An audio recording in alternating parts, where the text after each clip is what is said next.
Torej še malo bolj pokalo politično.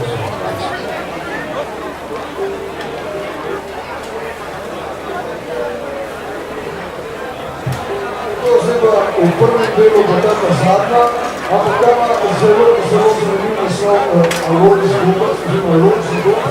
Veste, to je pa klasična slovenska zgodba o človeku, ki ima umetnino prsta. Kaj je poznavnite? Poznavnite. Poznavnite ene lonce, da